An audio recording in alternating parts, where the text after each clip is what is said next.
El olor de la sala de espera de una clínica privada siempre es el mismo, una mezcla antiséptica de alcohol y un miedo silencioso y educado.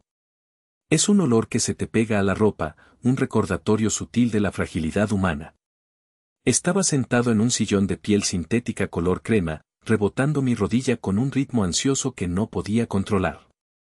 Llevábamos 5 años casados, Ximena y yo, y este bebé era la pieza que, según ella, completaría el rompecabezas de nuestra vida. Yo, Damián Herrera, a mis 35 años, estaba a punto de ser padre. O eso creía. La puerta del consultorio se abrió, pero no fue la enfermera sonriente que esperaba.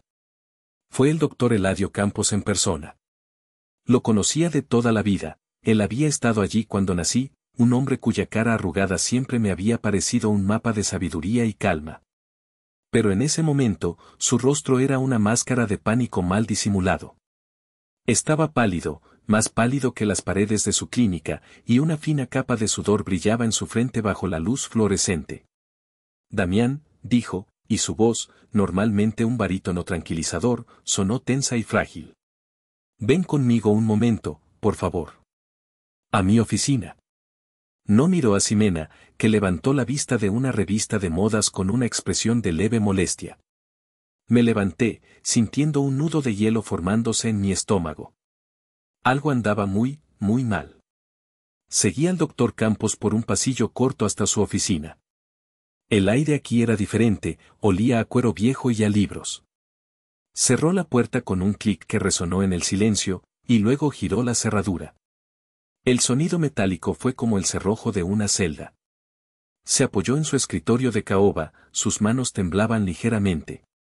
No me ofreció asiento. Damián, repitió, su voz apenas un susurro.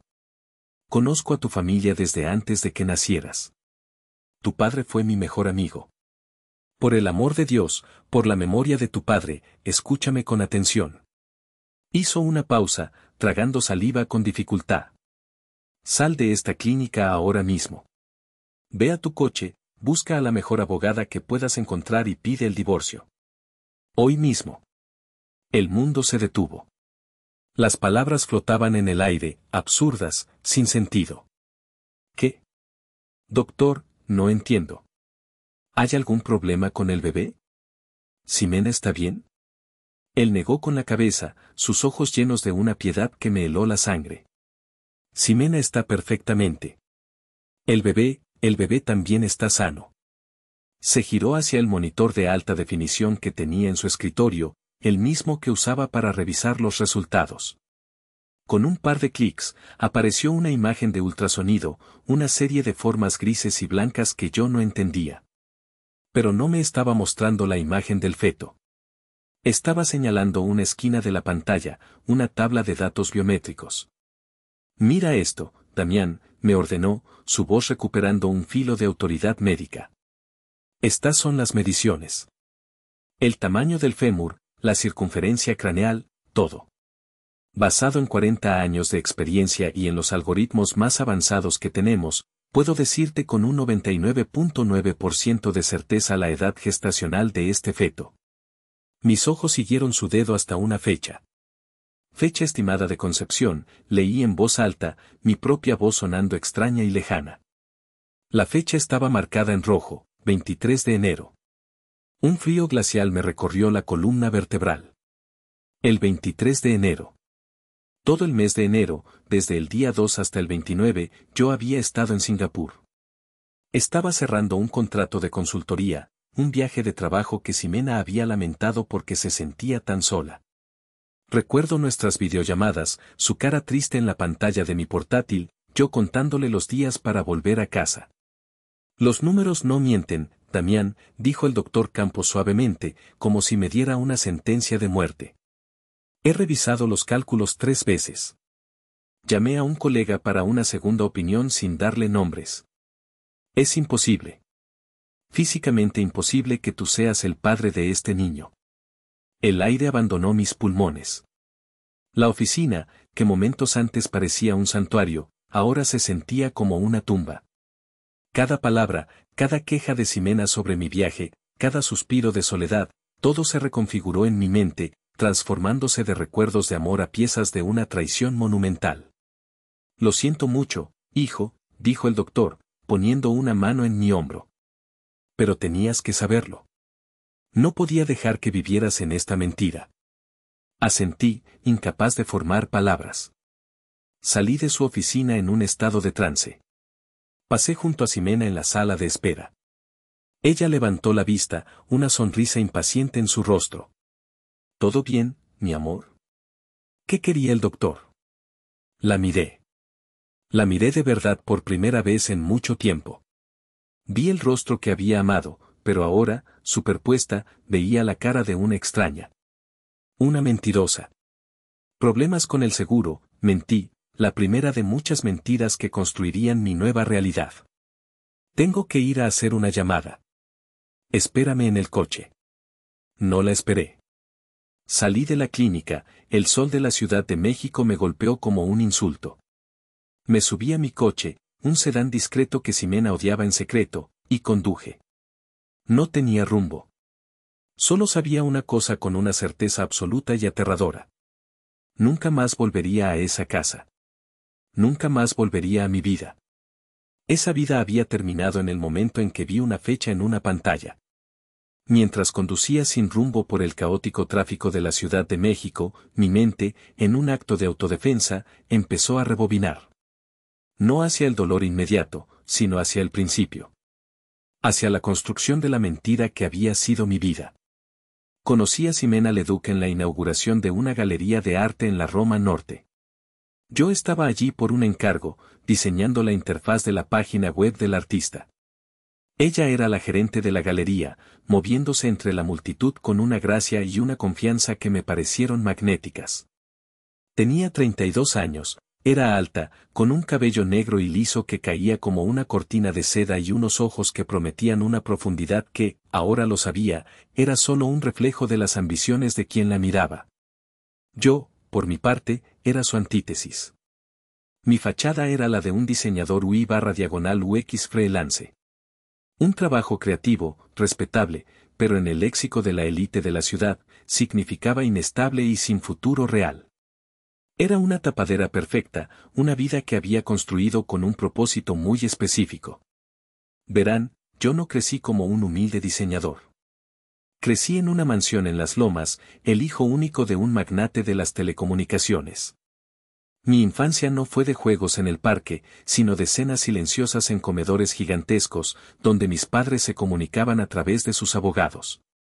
Vi de primera mano cómo una fortuna de 9 cifras podía corroer el amor, convertir el afecto en una transacción y la lealtad en una cláusula de un contrato. Cuando mis padres finalmente se divorciaron en una batalla legal que fue la comidilla de los periódicos, me prometí a mí mismo que nunca repetiría su historia. Quería un amor que no tuviera un precio, una compañera que me eligiera a mí, Damián, no a mi cuenta bancaria. Así que, después de vender mi propia empresa de ciberseguridad a los 28 años, una empresa que fundé en mi dormitorio universitario, hice algo drástico. Enterré mi fortuna. Bajo la guía experta de mi hermana mayor, Renata, creamos una intrincada red de fideicomisos y empresas fantasma. Oficialmente, yo era Damián Herrera, un profesional independiente con ingresos fluctuantes.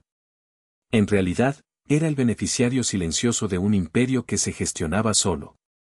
Ximena pareció ser la validación de mi experimento de vida. Se enamoró, o eso creí, del hombre que leía poesía en parques, que la llevaba a pequeños restaurantes en Coyoacán, que valoraba una conversación profunda por encima de una botella de champán caro. Nos casamos en una ceremonia íntima y nos mudamos a un hermoso departamento en Polanco. Era espacioso y moderno, costaba una renta considerable de unos 60,000 pesos al mes, lo suficiente para ser considerado de clase alta, pero no lo bastante ostentoso como para levantar sospechas.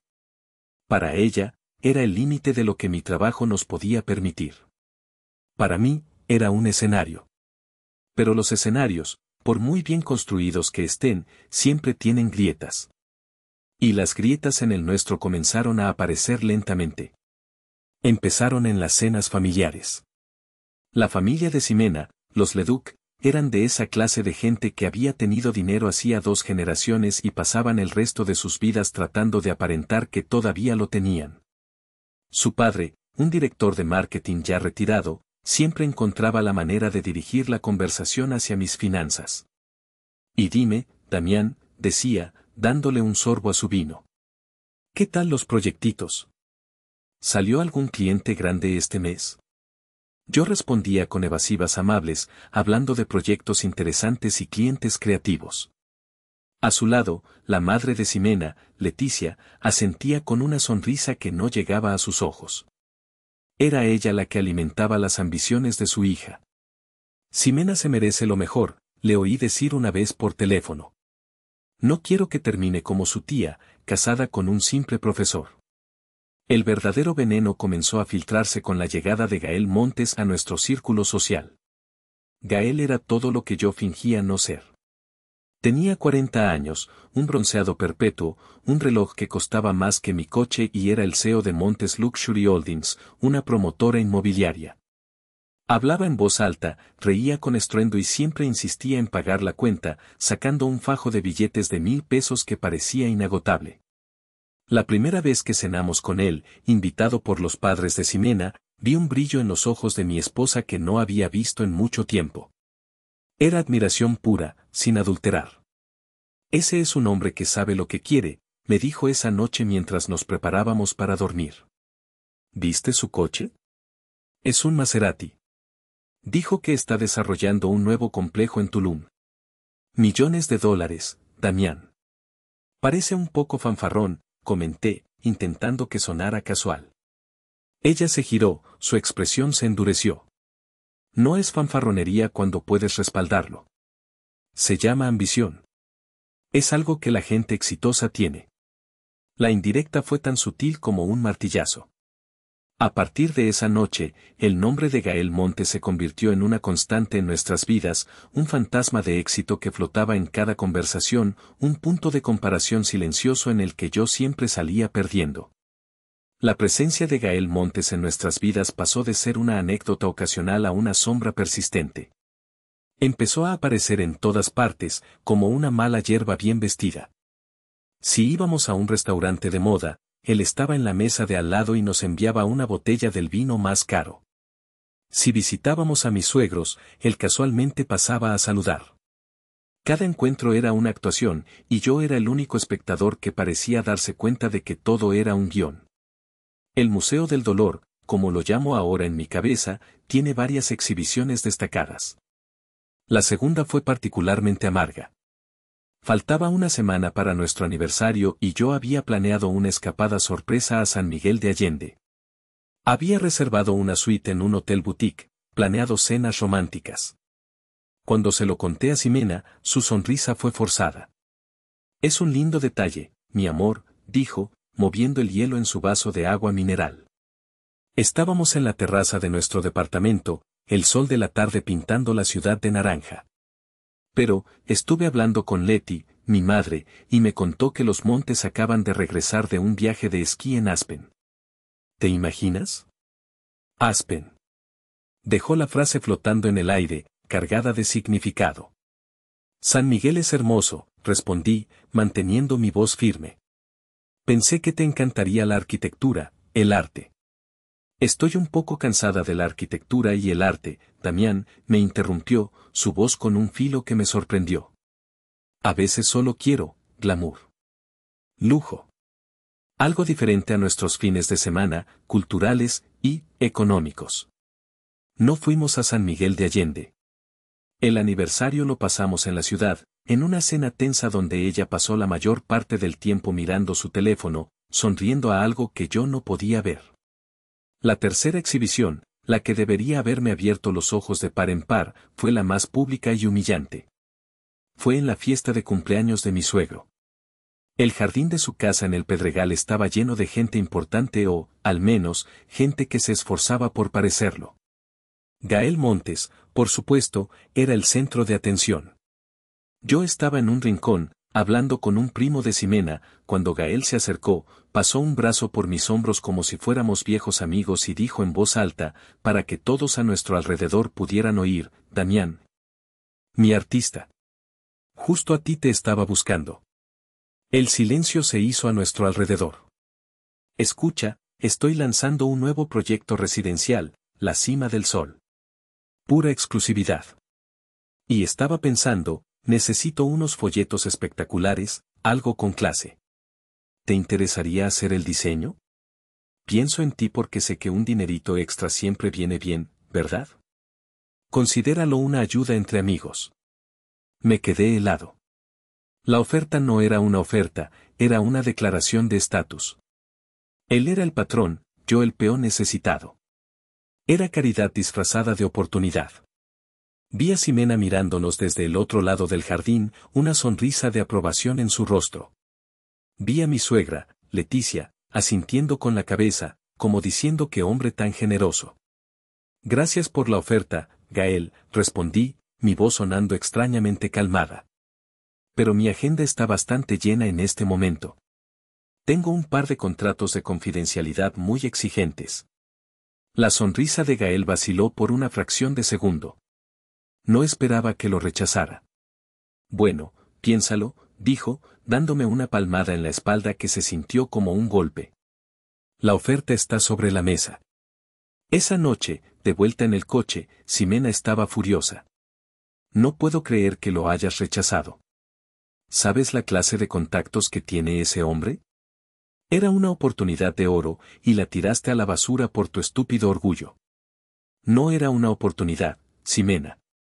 Era una limosna, dije en voz baja. Pues a veces necesitamos limosnas, gritó. No todos tenemos el lujo de rechazar trabajo. ¿O es que tus contratos de confidencialidad pagan tanto que podemos permitirnos decirle que no haga el Montes? Fue entonces cuando la primera semilla de una idea oscura y terrible comenzó a brotar en mi mente. La idea de que su descontento no era solo superficial. Era algo más profundo. Algo peligroso. Y mientras ella seguía gritando, recordé un incidente de hacía unos meses que en su momento me pareció trivial. Mi suegro se quejaba amargamente durante una comida dominical. Un error en la cadena de suministro de su antigua empresa estaba costando, según él, millones de pesos en retrasos. Los mejores lojistas que habían contratado no encontraban la solución. Mientras él hablaba, yo, aburrido, saqué mi teléfono y, bajo la mesa, tracé el problema en una aplicación de diagramas que había diseñado. Era un simple problema de optimización de rutas, un algoritmo básico que había aprendido en la universidad. Encontré el cuello de botella en menos de 5 minutos. Le envié un correo anónimo al director de operaciones de la empresa con la solución. Al día siguiente, el problema estaba resuelto. Cuando mi suegro nos contó la noticia, asombrado por el milagro, yo solo sonreí. Ximena me preguntó por qué sonreía. Me acordé de un chiste, mentí. Ella rodó los ojos, asumiendo que estaba en mi propio mundo, como siempre. No se dio cuenta de que, por un breve momento, había visto al verdadero Damián Herrera, el hombre capaz de resolver problemas multimillonarios con un movimiento de pulgares. El hombre que ella creía que no existía. La última pieza del rompecabezas cayó una noche, unas semanas antes del fatídico día en la clínica. Entré en nuestro estudio y la encontré de espaldas a la puerta, usando mi ordenador portátil. Al oírme, lo cerró de golpe, con un movimiento tan brusco que casi se le cae de las rodillas. Me asustaste, dijo, con la mano en el pecho. ¿Qué hacías?, pregunté, mi tono más curioso que acusador. Nada, solo, buscaba una receta. La mía no funciona, tartamudeó. No le di importancia. Pero ahora, conduciendo a través de la ciudad con el corazón roto, la imagen volvió a mí con una claridad cegadora. No estaba buscando una receta. Estaba buscando algo más. Estaba buscando pruebas, buscando números, intentando calcular cuánto podría sacar de un divorcio. Y yo, en mi estúpida ceguera, le había dado acceso completo al escenario de mi vida falsa. El tráfico en el viaducto era un monstruo estancado, un reflejo perfecto del estado de mi mente. Cada coche era un pensamiento atascado, incapaz de avanzar o retroceder. Después de lo que pareció una eternidad, mi instinto tomó el control. Giré el volante y me dirigí hacia la única persona en el mundo que conocía la verdad completa. La única persona que no me juzgaría por el desastre en el que me había metido. Mi hermana. Renata Herrera era 3 años mayor que yo, y donde yo era discreción y análisis silencioso, ella era fuerza y precisión quirúrgica. Como socia principal de uno de los bufetes de abogados corporativos más prestigiosos de la Ciudad de México, su mundo era el de los contratos de miles de millones de dólares y las fusiones hostiles. Era la arquitecta de mi vida secreta, la guardiana de mi fortaleza financiera. Su oficina estaba en un rascacielos en Santa Fe, un templo de cristal y acero que dominaba el horizonte. La recepcionista me miró con sorpresa, normalmente anunciaba mis visitas. Hoy, simplemente pasé de largo, mi rostro era un salvoconducto suficiente. Encontré a Renata en su oficina de esquina, con vistas panorámicas de la ciudad.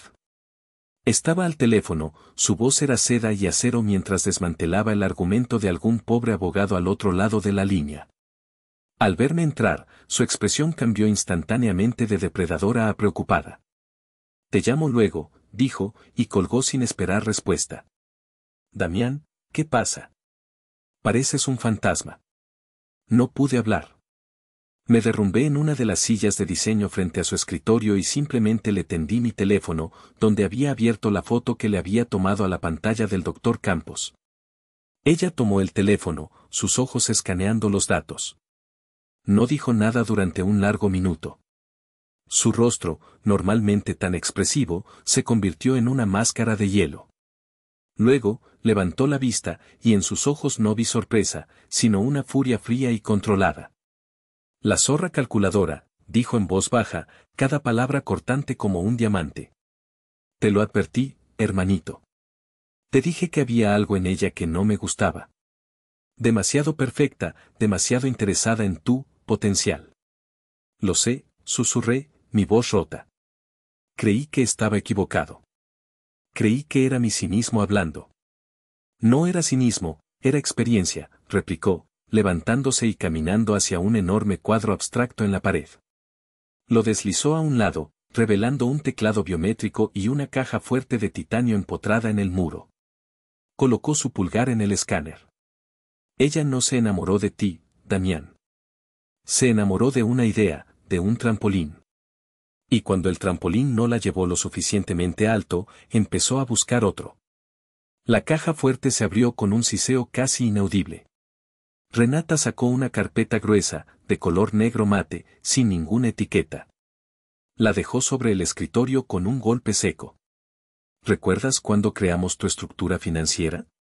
¿Cuándo te reías de mi paranoia? Asentí. Renata había insistido en crear múltiples capas de protección, no solo para mis activos, sino para mi vida personal. Le pusimos un nombre en clave a la medida de emergencia definitiva, continuó, sus ojos fijos en los míos. La llamamos por su dureza, por su capacidad de cortar cualquier cosa. La medida que tomaríamos si alguna vez te enfrentabas a una traición de esta magnitud. Me quedé mirándola, mi mente finalmente empezando a salir de la niebla del shock y a entrar en un territorio más familiar, la lógica y la estrategia. No quiero compasión, Renata, dije, mi voz encontrando una nueva firmeza. No quiero sentarme a llorar. Quiero actuar. Activa el protocolo carbonado. Una sonrisa fugaz, casi imperceptible, cruzó los labios de mi hermana. Era la sonrisa de un general al que le acaban de dar luz verde para lanzar una ofensiva total. Abrió la carpeta. Dentro había documentos, diagramas de flujo, análisis de personalidad y un plan de acción detallado en varias fases. Lo redactamos hace 5 años, dijo, pasando las páginas. Es un plan de contingencia legal y financiero completo. Esperaba, rezaba, para que nunca tuviéramos que usarlo. Pero aquí estamos. Su tono era profesional, desprovisto de emoción. Era exactamente lo que necesitaba. Fase 1, confirmación y recopilación de inteligencia. Ya tenemos la confirmación. Hizo una pausa y me miró. ¿Quién es él? Gael Montes, respondí. Renata tecleó el nombre en su ordenador. Su rostro no mostró ninguna sorpresa. Figuraba en mi lista de posibles amenazas desde hace 2 años. Promotor inmobiliario, ¿verdad? Montes Luxury Holdings. Lo investigué por encima en su momento. Mucha fachada, poca sustancia. Sus dedos volaron sobre el teclado. Interesante. Según los registros públicos, su empresa está altamente apalancada. Ha pedido préstamos masivos para sus últimos 2 proyectos. Siguió investigando, sus ojos moviéndose rápidamente por la pantalla. De repente, se detuvo. Una ceja perfectamente arqueada se levantó. Oh, esto es, poético, murmuró. Se giró para mirarme, y esta vez, su sonrisa era genuina. Damián, ¿sabes quién es el principal acreedor de Gael Montes? ¿La entidad que básicamente posee su empresa si decide ejecutar los préstamos? Negué con la cabeza. Un pequeño y discreto fondo de inversión privado llamado Ventura Capital Partners, dijo, saboreando cada palabra. Me quedé en silencio, procesando la información.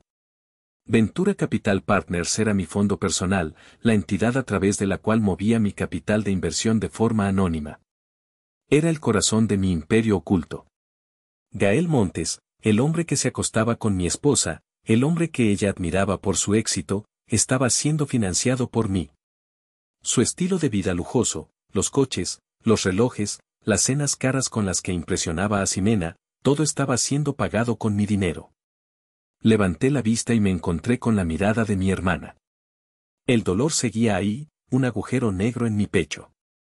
Pero ahora, a su alrededor, una nueva emoción comenzaba a cristalizar. Fría, dura y terriblemente clara. No era venganza. Era justicia. Bien, dije, mi voz era el sonido de una puerta de acero cerrándose. Vamos a trabajar.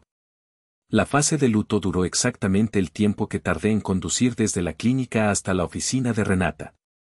A partir del momento en que se activó el protocolo carbonado, la emoción fue reemplazada por la estrategia. Renata se movía con la eficiencia de un equipo de operaciones especiales. Antes de que yo saliera de su oficina, ya había hecho 2 llamadas. La primera fue a una agencia de investigación privada, la mejor de México, dirigida por un exagente del CISEN. La segunda fue a nuestro equipo de contabilidad forense en Suiza. Quiero un perfil completo de Gael Montes y de Ximena, le instruyó al investigador por teléfono. Patrones de gasto, movimientos, comunicaciones. Necesito cada recibo, cada reserva de hotel, cada llamada. Y quiero saber hasta el último centavo que Montes ha malversado de su propia empresa. Sé que lo está haciendo, esa gente siempre lo hace. Mi papel en esta fase era el más difícil. Tenía que volver al escenario y representar el papel de mi vida, el del marido con el corazón roto. Esa noche, cuando finalmente regresé al departamento, encontré a Ximena esperándome, sentada en el sofá con una expresión de preocupación ensayada. Damián. ¿Dónde estabas? Estaba muerta de miedo, dijo, corriendo a abrazarme. Me quedé rígido en sus brazos. El olor de su perfume, que antes me embriagaba, ahora me revolvía el estómago. Tuve que pensar, dije, mi voz sonaba hueca y distante, lo cual no requirió mucha actuación. ¿Pensar en qué? ¿Es por lo del seguro? Me estás asustando. La miré, permitiendo que el dolor genuino que sentía se reflejara en mis ojos. El doctor me dijo algo, Ximena. Algo sobre las fechas. Dijo que había una discrepancia. Vi un destello de pánico en sus ojos, tan rápido como el batir de alas de un colibrí, antes de que lo reemplazara con una indignación perfectamente calibrada. ¿Una discrepancia? ¿Qué está insinuando ese viejo? ¿Está senil? Es nuestro bebé, Damián. ¿Cómo puedes dudar de mí? Comenzó a llorar. Eran lágrimas de cocodrilo, pero la actuación era magistral. Se habría ganado un Oscar. En lugar de confrontarla, hice lo que ella esperaba. Me desmoroné. No sé qué pensar, Ximena, dije, pasándome las manos por el pelo. Estoy tan confundido. Necesito espacio. Necesito tiempo. Fue la jugada perfecta. Al mostrarme débil y confundido, le di exactamente lo que quería, la sensación de que tenía el control total. Creyó que yo era un obstáculo emocional que podía manejar, un problema que se resolvería con un poco de tiempo y algunas mentiras más. Claro, mi amor, dijo, secándose las lágrimas falsas y adoptando un tono de mártir comprensiva. Tómate todo el tiempo que necesites. Estaré aquí para ti. Para nosotros. Los siguientes 7 días fueron el infierno más extraño que he vivido. Vivíamos en el mismo espacio, pero en universos paralelos. Yo pasaba mis días encerrado en el estudio, fingiendo trabajar en mis diseños, pero en realidad estaba en una línea segura con Renata y su equipo, recibiendo actualizaciones en tiempo real. Por las noches, cenábamos en un silencio tenso. Ella me trataba con una delicadeza condescendiente, como si fuera un niño enfermo. No tenía ni idea de que mientras ella dormía, yo revisaba los informes que llegaban a mi correo encriptado. Y los informes eran devastadores. El primer día, obtuvimos la confirmación visual. Fotos de Ximena y Gael entrando en una suite del Hotel St. Regis en Reforma. No una vez. Tenían una reserva fija, 2 veces por semana, durante los últimos 8 meses. El segundo día, llegaron los registros financieros. El investigador había conseguido los estados de cuenta de una tarjeta de crédito corporativa a nombre de Gael. La suite del St. Regis, que costaba más de 30,000 pesos la noche, estaba siendo pagada con esa tarjeta. También lo estaban los regalos caros para Ximena, un bolso de Chanel, un brazalete de Cartier. Dinero que, como confirmaron nuestros contadores, provenía directamente de las cuentas de inversión de su proyecto inmobiliario. Estaba robando a sus propios inversores para financiar su aventura. El cuarto día, interceptaron sus comunicaciones. Gracias a una orden judicial obtenida discretamente por el equipo de Renata bajo un pretexto de fraude corporativo, teníamos acceso a sus mensajes. Leerlos fue como beber ácido. Ximena, está sospechando algo. El médico le dijo lo de las fechas. Está destrozado. Me da un poco de pena. Gael, no sientas pena, mi vida. Es el precio de nuestra felicidad. Tú solo sigue actuando. En cuanto nazca el bebé y tengamos el resultado del divorcio, nos vamos a Tulum. Te compraré la casa en la playa que siempre quisiste. Ximena, hablé con mi abogada. Dice que puedo pedir el 50% de todo y una pensión muy generosa. No es mucho, sé que su negocio de diseño apenas da para vivir, pero es un comienzo. Gael, cada peso cuenta, reina. Lo usaremos para empezar. Luego, cuando mi proyecto despegue, seremos imparables. La arrogancia, el desprecio. No solo me estaban traicionando, se estaban burlando de mí. Creían que estaban jugando una partida de ajedrez contra un principiante, sin saber que yo era el dueño del tablero. El clímax de la investigación llegó el 6.º día. El equipo forense suizo encontró el pastel de la corona. Gael Montes no solo estaba malversando fondos de los inversores, sino que estaba ejecutando un esquema Ponzi de manual. Usaba el dinero de los nuevos inversores en su último proyecto para pagar los intereses de los préstamos del proyecto anterior y para financiar su vida de millonario falso. Estaba a meses, quizás semanas, de un colapso total. La inversión de mi fondo, Ventura Capital Partners, era literalmente lo único que mantenía a flote su castillo de naipes. Esa noche, después de leer el informe final, me quedé mirando mi reflejo en la ventana oscura del estudio. La Ciudad de México se extendía debajo de mí, un mar de luces indiferentes. El hombre que me devolvía la mirada ya no era el marido herido.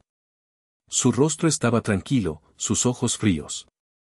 Era un estratega que acababa de recibir el informe final del campo de batalla. Tenía todas las piezas. Conocía cada movimiento de mi oponente. Ximena entró sin llamar. Llevaba un camisón de seda, su vientre ya prominente. Me miró con esa falsa ternura que había perfeccionado. ¿Estás bien, Damián? Llevas horas aquí encerrado. Estoy bien, respondí, mi voz era un témpano. Solo estaba, aclarando las cosas. He estado pensando, dijo, acercándose. Tal vez deberíamos ir a terapia de pareja. Para superar esto juntos. La miré. La ironía era tan espesa que casi podía tocarla. Quería gritar, quería mostrarle las fotos, leerle sus propios mensajes. Pero me contuve. El protocolo era claro. La confrontación no sería emocional y privada. Sería fría, pública y total. Tal vez tengas razón, dije. Lo consideraré. Ella sonrió, satisfecha. Creyó que había ganado. Se inclinó para besarme. Giré la cabeza ligeramente y sus labios rozaron mi mejilla. Se sintió como el toque de un reptil. Cuando se fue, cerré la puerta y llamé a Renata. Tenemos todo, le dije. Es hora de la fase 3. Prepara el escenario. La fase 3 del protocolo carbonado no era una confrontación, era una producción teatral. Un drama corporativo en un acto, diseñado para una aniquilación total y absoluta. Y el escenario elegido fue la sala de juntas del piso 50 del bufete de Renata, Herrera, Krause y Asociados. No era una simple sala de reuniones. Era una declaración de poder. Una mesa de mármol negro de 8 metros de largo, pulida como un espejo. Sillas de cuero italiano que costaban más que un coche pequeño. Y una pared de cristal del suelo al techo con una vista dominante de toda la Ciudad de México, desde el castillo de Chapultepec hasta los volcanes en la distancia. Era una sala diseñada para intimidar, para dejar claro quién tenía el control incluso antes de que se dijera una palabra. 2 semanas después del día en la clínica, todo estaba listo. La invitación que recibió el abogado de Ximena fue para una reunión de mediación de divorcio. Sonaba civilizado, conciliador. Ximena llegó flanqueada por su abogado, un hombrecillo con un traje caro que le quedaba un poco grande, y su madre, Leticia.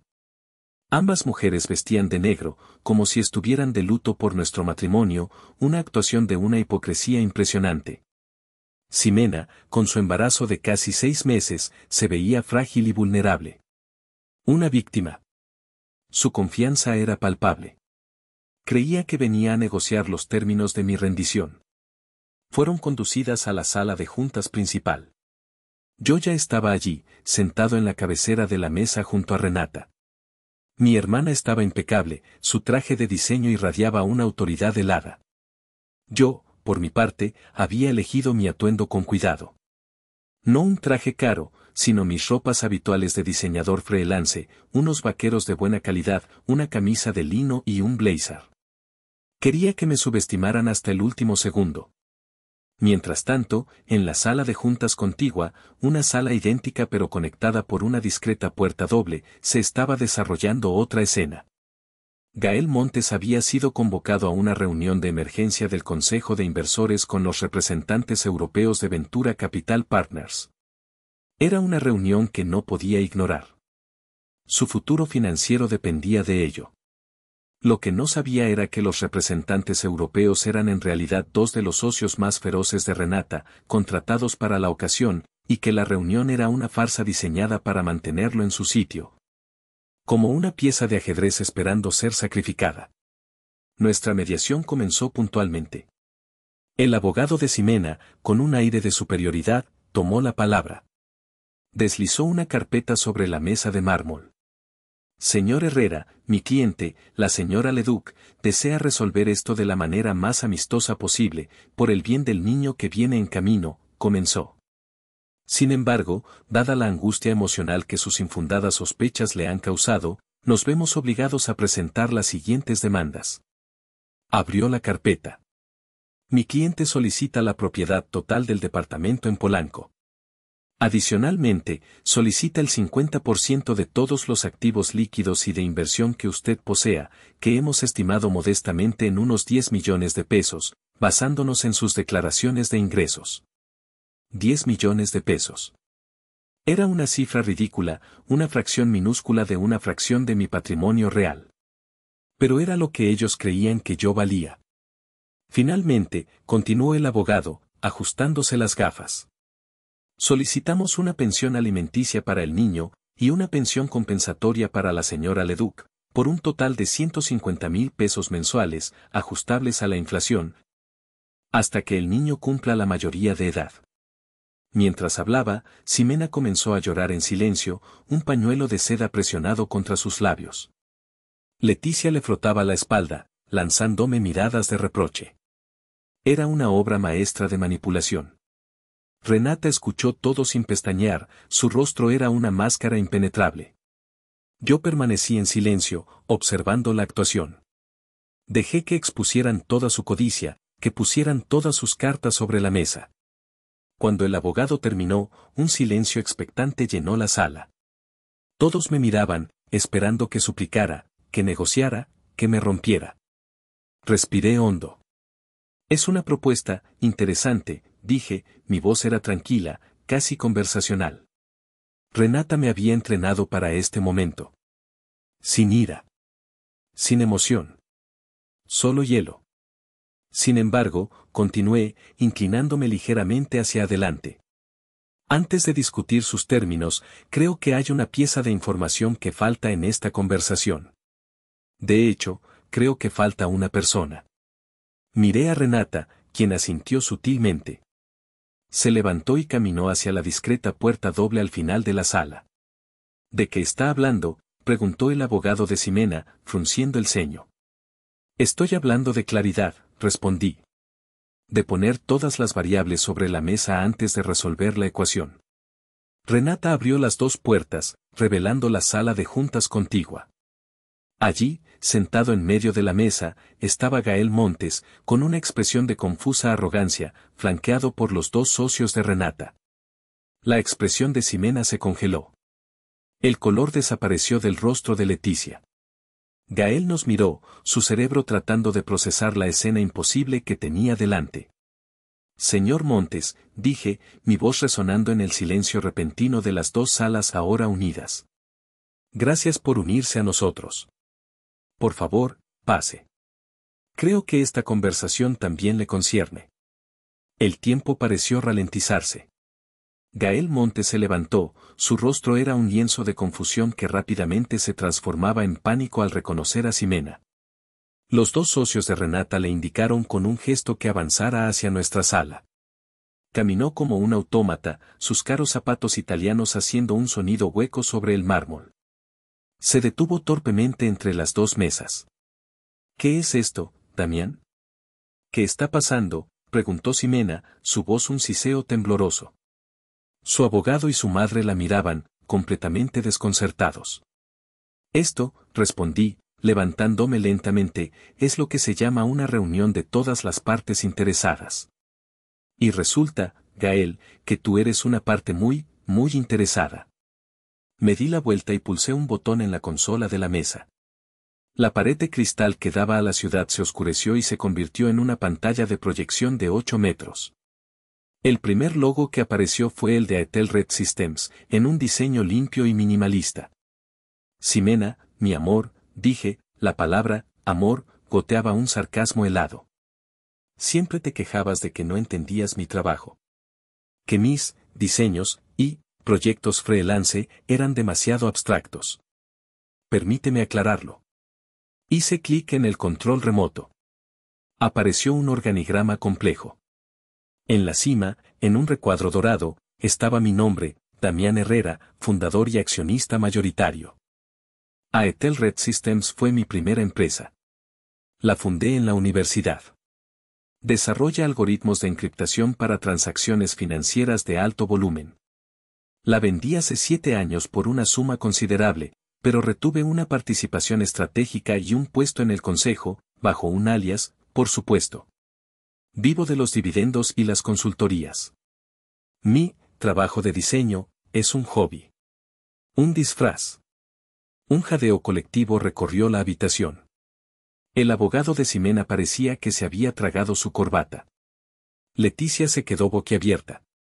Ximena me miraba fijamente, sus ojos desorbitados por la incredulidad y el horror que empezaba a comprender. Pero eso no es lo más interesante, continué, mi voz era la de un profesor dando una conferencia. Hice otro clic. El organigrama cambió, mostrando una red de subsidiarias. Me detuve en una. Esta es Ventura Capital Partners. Mi fondo de inversión personal. Es la herramienta que uso para, bueno, para jugar en los mercados. Me giré para mirar directamente a Gael, quien ahora estaba tan pálido como un muerto. Y aquí es donde tú entras en la historia, Gael. Porque Ventura Capital Partners es, desde hace 18 meses, el principal y único inversor de capital de riesgo en un pequeño y ambicioso proyecto llamado Montes Luxury Holdings. El silencio en la sala era tan absoluto que se podía oír el zumbido de los sistemas de aire acondicionado. Cada peso que has gastado, continué, caminando lentamente hacia él, cada ladrillo que has puesto, cada cena cara, cada botella de champán, ha sido con mi dinero. El Maserati que tanto le gusta a Ximena, lo pagué yo. El reloj en tu muñeca, lo pagué yo. La suite en el St. Regis donde te has estado acostando con mi esposa. Hice una pausa, dejando que las palabras colgaran en el aire. También la pagué yo. Ximena soltó un sollozo ahogado. Verás, Gael, cuando invierto en algo, lo hago a fondo. Mi contrato de inversión tiene una cláusula de moralidad muy estricta, la cláusula 14. Sección B prohíbe cualquier comportamiento por parte del CEO que pueda dañar la reputación del inversor o crear un conflicto de intereses. Y acostarse con la esposa de tu único inversor, diría que es un conflicto de intereses bastante monumental.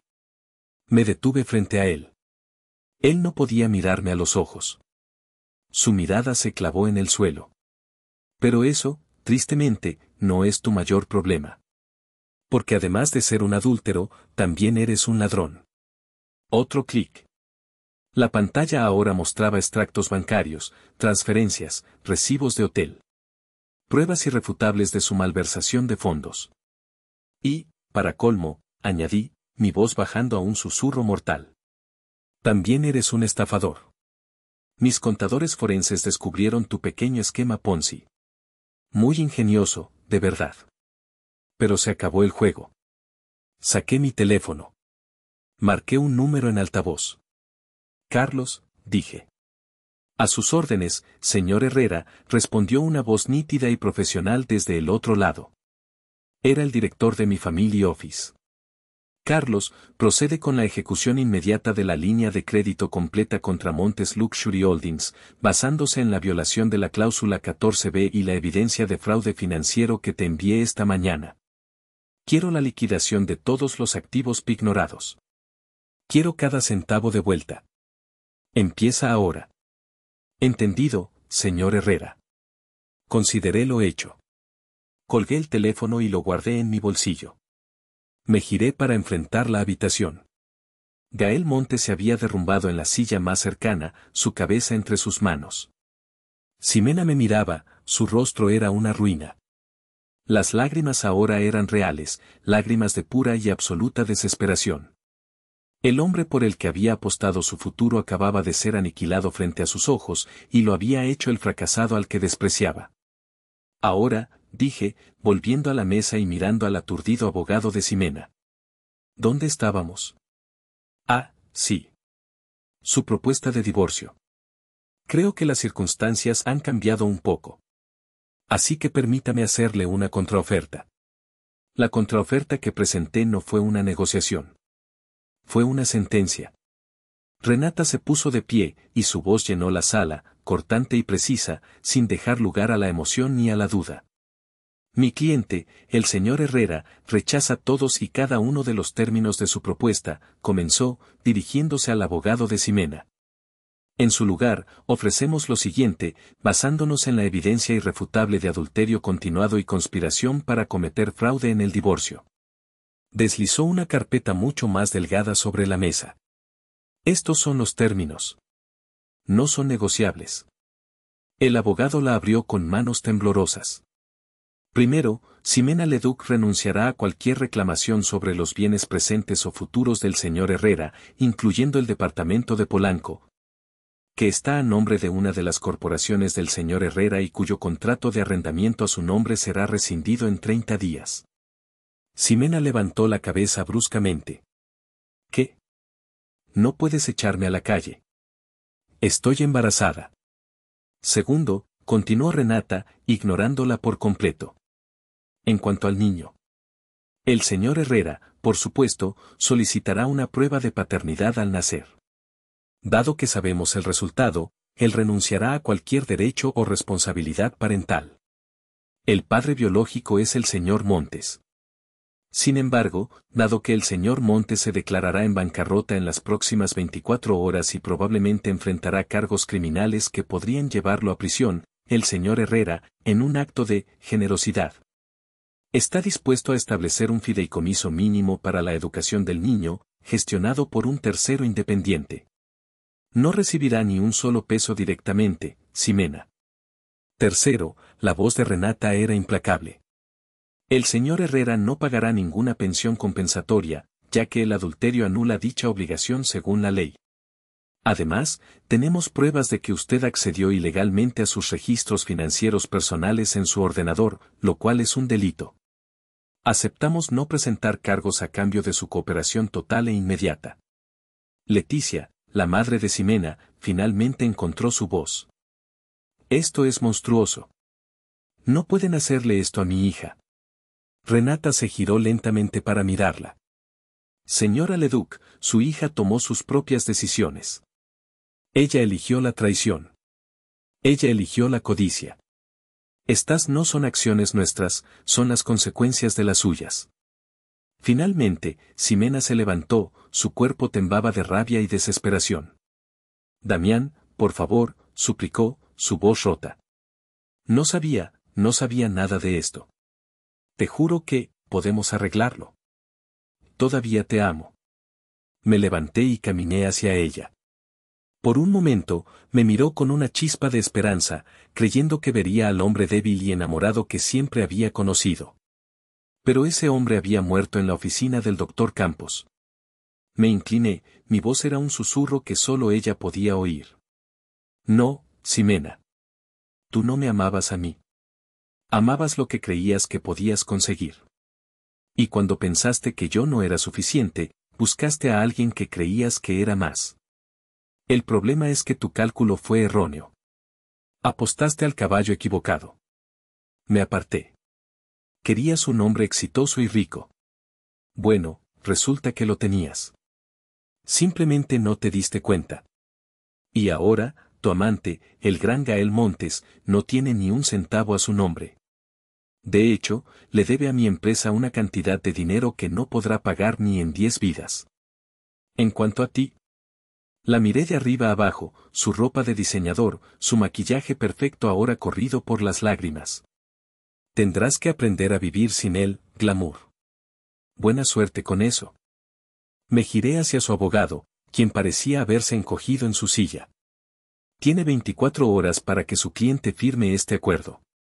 Si no lo hace, mañana a primera hora presentaremos una demanda por fraude, cargos penales por acceso ilegal a datos y haremos pública toda la evidencia que tenemos. La historia de la cazafortunas, que se acostó con un estafador y lo perdió todo será muy popular en los medios. Usted elige. Sin decir una palabra más, Renata y yo caminamos hacia la salida. Damián, gritó Ximena a mi espalda, un último grito desesperado. No puedes dejarme así. Me detuve en la puerta, pero no me giré. Ya lo hice, dije en voz baja. Y salí de la sala, cerrando la puerta tras de mí, dejando atrás el sonido de su mundo derrumbándose. Un año pasa más rápido de lo que uno cree. Es tiempo suficiente para que los imperios caigan y se empiecen a construir otros nuevos sobre sus cenizas. El imperio de Gael Montes se desintegró en cuestión de días. La ejecución de la deuda por parte de Ventura Capital Partners provocó un efecto dominó. Sus otros acreedores, al oler la sangre, se abalanzaron. La investigación por fraude, impulsada anónimamente por la evidencia que mi equipo filtró a las autoridades fiscales, se convirtió en un caso penal en toda regla. La última vez que supe de él, su foto apareció en los periódicos, más delgado, con el rostro demacrado y esposado, siendo conducido a un juzgado. Fue sentenciado a 8 años de prisión por fraude y evasión fiscal. El Maserati fue embargado. La reputación, evaporada. Ximena firmó el acuerdo de divorcio a la mañana siguiente. Se mudó del departamento de Polanco a un pequeño apartamento de 2 habitaciones en la colonia Narvarte, pagado por sus padres. Tuvo una niña, a la que llamó Mía. Supe, a través de los informes del administrador del fideicomiso educativo, que había conseguido un trabajo como vendedora en una boutique de lujo en el centro comercial Antara. La ironía era casi poética, pasaba sus días rodeada del lujo que anhelaba, vendiéndolo a otras mujeres, pero sin poder permitírselo nunca más para ella. Su madre, Leticia, dejó de hablarle a la mitad de sus antiguas amigas, incapaz de soportar la humillación del escándalo. La familia Leduc se había retirado a la sombra de su propia decepción. En cuanto a mí, hice lo contrario. Salí de las sombras. El protocolo carbonado no solo se trataba de demolición, también tenía una fase de reconstrucción. Mi reconstrucción. Dejé de ser el diseñador freelance y asumí mi verdadera identidad. Anuncié públicamente mi papel en Aetel Red Systems y mi participación en varios fondos tecnológicos. La noticia causó un revuelo en el mundo empresarial. De la noche a la mañana, pasé de ser un anónimo a ser un visionario tecnológico y un multimillonario solitario. Odiaba la atención, pero era un paso necesario. Mi experimento de vida había fracasado estrepitosamente. Esconder quién era no me había traído un amor puro, solo me había hecho vulnerable a un tipo diferente de depredador. Decidí que, si la gente iba a juzgarme por mi dinero, al menos lo harían con la verdad por delante. Vendí el departamento de Polanco y me mudé a una casa moderna y minimalista en el Bosque de las Lomas, un lugar con más árboles que vecinos. Invertí una parte significativa de mi fortuna en la creación de una fundación, la Fundación Herrera, dedicada a financiar la educación STEM para jóvenes de bajos recursos en todo México. Me sumergí en el trabajo, encontrando un propósito que iba más allá de los algoritmos y los mercados financieros. Renata y yo nos volvimos más unidos que nunca. A menudo cenábamos juntos, y ella se convirtió en la presidenta del consejo de mi fundación, aportando su agudeza legal y su pasión por la causa. Una noche, casi un año después de aquel día, estábamos en la terraza de mi nueva casa, mirando las luces de la ciudad. ¿Alguna vez te arrepientes?, me preguntó en voz baja. ¿De cómo lo hiciste? Fue brutal, Damián. Lo pensé por un momento, observando el remolino de mi copa de vino. Brutal, respondí. Fue más brutal que planear durante meses destruir la vida de un hombre que te ama, que te ha dado todo lo que le has pedido. ¿Fue más brutal que llevar el hijo de otro hombre y mentirle en la cara cada día? No, Renata. No fue brutal. Fue preciso. Fue una respuesta proporcionada a la agresión. Ella asintió, aceptando mi lógica. Pero la pregunta permaneció en el aire. La verdad es que la victoria no me trajo la alegría que la gente podría esperar. Me trajo paz. La paz de haber extirpado un cáncer de mi vida. Pero la cicatriz permanece. Una cicatriz que me recuerda constantemente la fragilidad de la confianza y el precio de la verdad.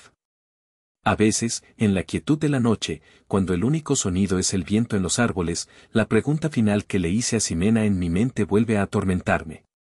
La historia que acabo de contar es la mía, la versión de un hombre traicionado que usó su poder oculto para ejecutar una justicia perfecta. Pero desde otra perspectiva, ¿qué ve la gente? Ven a un hombre rico y poderoso que aplastó a dos personas que lo desafiaron. Dicen que la venganza es un plato que se sirve frío. El mío fue glacial, calculado y ejecutado con la precisión de un algoritmo. Pero al final del día, cuando las luces se apagan y los abogados se van a casa, me quedo con una pregunta inquietante. En mi búsqueda de justicia, ¿me convertí simplemente en una versión más eficiente de aquello que despreciaba? ¿Fue esto realmente una victoria de la integridad, o simplemente le demostré a Ximena que tenía razón desde el principio? Que al final, lo único que importa es quién tiene más dinero y más poder. ¿Qué opinan ustedes? En esta historia, ¿soy yo el héroe o soy el villano?